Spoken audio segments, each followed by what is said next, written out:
The biggest tower crane I've ever seen in Seattle is a Kroll K1400. It was a commission build for a tunnel boring project. And even at that, as a commission build at $3 million, is what I believe the number was, they still had to have a mobile crane come in and set the head unit. But this is the largest tower crane I've ever seen, and it's like 1/10 the size of today's cranes. Zoomlion holds the current record at 22,000 ton-meter rated cranes. To put this in perspective, the rating for the line pull, the hoisting up on it, is 730 tons.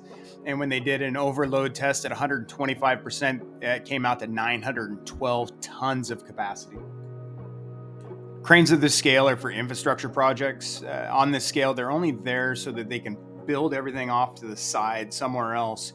And like with these bridge sections, they can barge everything in, and then go ahead and make a singular pick to go ahead and put everything in place.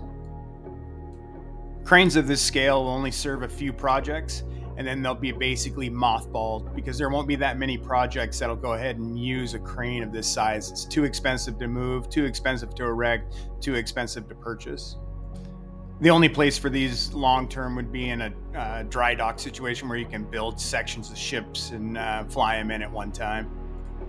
The cranes on the top of these are really just to serve any service needs, like if you lost a hoist motor or a gearbox, so you can fly them down, because how else are you going to reach up there? There's a strong chance these are the biggest tower cranes that'll ever be built by XCMG and Zoomlion. The reality is that the world doesn't need this crane for much other than what China's doing for their infrastructure projects, and they could get by without them, but it's a cool show-off project for them. However, XCMG and Zoomlion are both having a little bit of difficulty in growth because of the Chinese construction market slowing down, and China's having a lot of political issues that I don't want to get into deeper, but it's going to slow down this crane world a little bit. The assembly of these cranes would take months. My assumption is that everything is built so they can slide it into containers to say 2.4 meters by 2.4 meters. And then they would build it nice and low, put up the assist crane there, and then they would be able to build out as quickly as possible and jack the crane up to the heights that they need. It's a cool time to be alive in tower cranes. Check this stuff out.